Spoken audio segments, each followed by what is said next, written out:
मित्रांनो, रामकृष्ण हरी.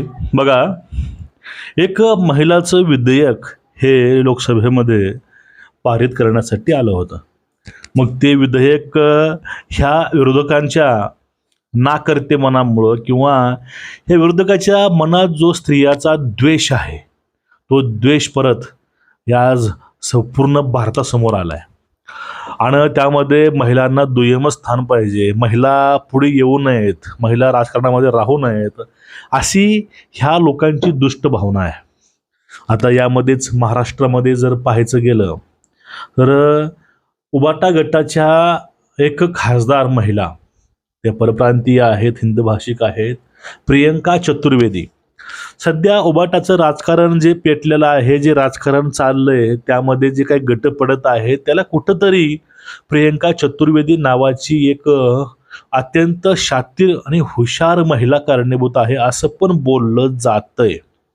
कारण आदित्य ठाकरेंना हाताला धरून त्यांनी आता जे काही शिवसेनेमध्ये रणकंदन माजवलंय, झालंय, होतंय, त्यात कुठंतरी त्या आहेत असंही बोललं जात आहे. मग या ठिकाणी प्रियंका चतुर्वेदीनं या बिलावरच पुढे त्यांनी काही भाष्य केलंय आणि ते भाष्य काही जणांच्या मनाला खूप लागलंय. त्यामध्ये निखिल वागळे असतील, अनेक असतील. आता ते वाक्य काय, त्यांनी काय बोललं या विषयावरती आपल्याला आज या थोड्या विषयावरती बोलायचं आहे. बघा, प्रियंकाबाई बोललेत की जी काही हे आहे, संसद आणि विधानसभेत स्थान मिळवण्याची आशा बाळगणाऱ्या भारतातील महिलांसाठी हा दुःखद दिवस आहे. म्हणजे राजकारणामध्ये महिला येऊ नये, राजकारणामध्ये महिलांचा शिरकाव होऊ नये, त्या महिलांना अडवायचं काम ह्या ठिकाणी विरोधकांनी केले, काँग्रेसने केलंय. आणि काँग्रेसचे काही मित्र पक्ष आहेत, ह्या सर्वांनी हे केलेलं आहे असं त्यांना म्हणायचं आहे. त्यामध्ये उबाटा गट पण आहे, त्यांनी पण विरोध केलेला आहे, अरविंद सावंत वगैरे की ह्याने. मग या ठिकाणी हे वाक्य झालं, त्यांनी हे बोललं, यातनं समजतंय की यांचं समर्थन त्या बिलाला होतं. पण जे काही विरोधक आहे, जे काही लिब्रांडो आहेत, जे काही वामपंथी विचारधारा आहे, ती विचारधारा फक्त ह्या बिलाला विरोध करण्यासाठी किंवा मोदी सरकारला विरोध करण्यासाठी, भारत सरकारला विरोध करण्यासाठी असे वारंवार पावलं उचलतात, हे लपून राहिलेलं नाही. आणि हे आता झालंय असंच. मग यावरती निखिल वागळे, जे काही गागळे आहेत, ते यावरती बोलतात की प्रियंका चतुर्वेदीला वशिल्याने खासदार बनवल्याबद्दल आता उद्धव आणि आदित्य ठाकरेंना पश्चाताप झाला असेल अशी आशा आहे. आता वागळे हे कोण आहेत, काय आहेत, तुम्हाला सांगायची गरज नाही. हे पण एक असे पछाडलेले एक व्यक्ती आहेत, त्यांना फक्त द्वेष वाटतो. ते फक्त भाजप द्वेषापोटी ते कुणाचीही चाटायला कधीही जाऊ शकतात, त्यामध्ये शंका नाही. आता या ठिकाणी जर तो विचार केला गेला तर मला वाटतं की प्रियंका ताई ह्या चुकल्याच. कारण त्यांना एवढा रोष पत्करून, एवढा विरोध पत्करून, एक प्रकारचा वशिला लावून खासदार बनवलं. पण त्या खासदार झाल्यानंतर त्यांनी केलं काय, त्यांनी बाजूही त्या ऑपरेशन सिंदूरच्या वेळेस भारत सरकारची न धरता त्यांनी बाजूही आपल्या भारतीय सैन्याची धरली होती, त्यांनी बाजूही हिंदुस्थानची धरली होती. आणि ज्यावेळेस ते डेलिगेशन म्हणून बाहेर गेल्या त्यावेळेस त्यांनी बाजूही भारताची मांडली होती. ती त्यांनी चूक केली मोठी. त्यांनी भारताची बाजू मांडायला नको होतं. त्यांनी या ठिकाणी आपल्या भारताच्या इंडियन आर्मीविषयी अभिमान बाळगायला नको होता. त्यांनी या ठिकाणी राऊतांसारखा द्वेष करायला पाहिजे होता. नाही, असं वागलेलं म्हणायचं बरं का, मला नाही.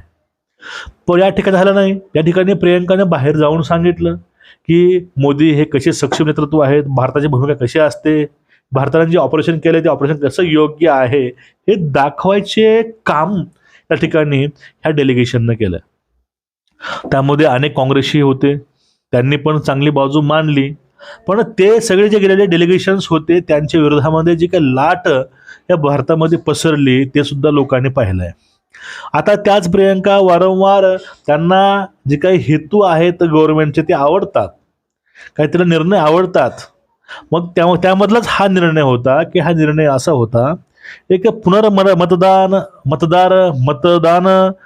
एक संरचना असेल किंवा महिलांचं जे काही आरक्षण असेल राजकारणातलं ते वाढवून द्यायचं होतं आणि महिलांना कसं पुढे आणता येईल, महिलांना कसं राजकारणामध्ये सक्रिय करता येईल, याकडे एकूणच यांचं लक्ष होतं सरकारचं. कारण आपल्या हिंदू संस्कृतीमध्ये महिलांना देवीचं स्थान आहे, महिलांना एक असं उच्च स्थान आहे, ते आपण त्याची कल्पनाही करू शकत नाही. पण ते स्थान या ठिकाणी या विरोधकांनी मिळू दिलं नाही. या ठिकाणी त्यांनी ह्या महिलांचा अपमान केलाय. महिलांनी शिकू नये, महिलांनी पुढे येऊ नये, महिलांनी राजकारण करू नये, ह्या सगळा डाव ह्या लोकांचा होता. ह्या लोकांनी परत ह्या गोष्टी करून दाखवल्या आणि ह्या बिलाला त्यांनी आदळून आपटलं. हे आपटल्याला या प्रियंका मॅडमला पसलं नाही, त्यांना ते आवडलं नाही. त्यांनी आपलं काय मनातलं आहे त्यांनी बोलून दाखवलं की आता खरंच संसदेमध्ये, विधानसभेमध्ये हे महिलांना आता स्थान मिळणार नाही. ज्या महिलांची इच्छा आहे आपण का तर जाऊन राजकारण करावं, आमदार व्हावं, खासदार व्हावं, जाऊन मंत्री व्हावं, आपण नेतृत्व करावं, पण हे सगळे आता स्वप्न महिलांचे चूर झाले आहेत. त्या ठिकाणी ते बिल भारत सरकारचं पडलं नाही, ते बिल हे महिलांच्या अस्मितेचं, महिलांचं पडलंय आणि या ठिकाणी महिलांना हरवण्यात आलंय. आणि त्या हरवण्यामध्ये फक्त खासदार पुरुष होते का, तर खासदार महिलाही होत्या. आणि एक बघा बोललं जाते की सगळ्यात जर मोठी महिलांची शत्रू कोण असेल तर ती महिलाच आहे. आणि हे परत दाखवून दिले मित्रांनो. पण कुठंतरी ह्या गोष्टीला जागल्या होत्या प्रियंकाताई, पण त्यानंतर त्यांच्यावर सुद्धा या ठिकाणी बॅकफायर करणं चालू झालं, त्यांना पण टार्गेट करणं चालू झालं. त्याला म्हणतात आता सिलेक्टिव्ह टार्गेट, त्यांना आता सिलेक्टिव्ह टार्गेट केलं जाईल. आणि कशा प्रकारे प्रियंका ही गद्दार आहे ह्या गटामध्ये. प्रियंकानं या ठिकाणी सुद्धा सरकारच्या विरोधामध्ये बोलायला पाहिजे होतं आणि कसं हे बिल चुकीचं आहे, कसं हे बिल सरकारनं चुकीचं मानलंय हे दाखवायला पाहिजे होतं. मग त्यावेळेस यांना चांगलं वाटलं असतं. आता याचं एक अजून उदाहरण म्हटलं मित्रांनो, उदाहरण तो आहे ते म्हणजे आपले जे राघव चड्डा आहेत आपचे खासदार, त्यांच्या बाबतीत पण हे झालं. राघव चड्डा हे लोकांची बाजू मांडायचे, राघव चड्डा हे जनतेचे प्रश्न मांडायचे, राघव चड्डा हे जनतेला काय देता येईल, जनतेकरता निर्णय कुठला चांगला असेल या गोष्टी मांडायचे. पण ह्या गोष्टी मांडू नका असं त्याच्या पक्षानं सांगितलं आणि यांची वेळ काढून घेतली बोलायची.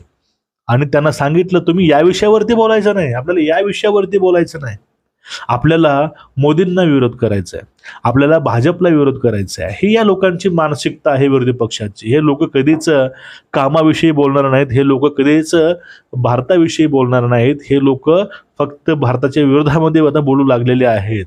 आणि हे लोक आता हिंदूंच्या विरोधामध्ये बोलू लागले आहेत. अटल बिहारी वाजपेयी साहेब बोलले होते की हे लोक भाजपचा द्वेष करता करता हे भारताच्या विरोधामध्ये सुद्धा वागू लागतील आणि हे कधी धर्माच्या अगेन्स्ट जातील हे सांगता येत नाही. मित्रांनो हे खरंच आहे, हे आता पटतंय सुद्धा. आणि या ठिकाणी हे लोक भाजप द्वेषापोटी, मोदींच्या द्वेषापोटी हे भारताच्या चांगल्या चांगल्या बिलाला सुद्धा विरोध करत आहेत. आणि या ठिकाणी आता जी मळमळ जळजळ वाढली आहे निखिल वागळेची, हे यातून दिसते. आता याचं म्हणणं असं आहे की हे वाक्य चुकीचं आहे, यामुळं आता प्रियंका चतुर्वेदीला उद्धव ठाकरे यांनी आदित्य ठाकरेंनी झोडपून काढावं आणि त्यांना असं वाटलं पाहिजे आता की आपण हे चूक केली, हे परप्रांतीय महिला आपण खासदार म्हणून बसवली, पण हे सगळ्यात मोठी आपली चूक होती असं ठाकरेंना वाटलं पाहिजे, त्यांना पश्चाताप झाला पाहिजे असं या ठिकाणी वागड्यांना वाटते. वागड्यांची भूमिका हे तळ्यात मळ्यात नेहमी असते आणि ही आहे सुद्धा. तर तुमचं एकूणच या विषयावरती मित्रांनो मत काय आहे हे खाली कमेंट करायला विसरू नका. चॅनलला सबस्क्राईब करा, बेल आयकॉन दाबा, व्हिडिओ शेअर करा. रामकृष्ण हरी.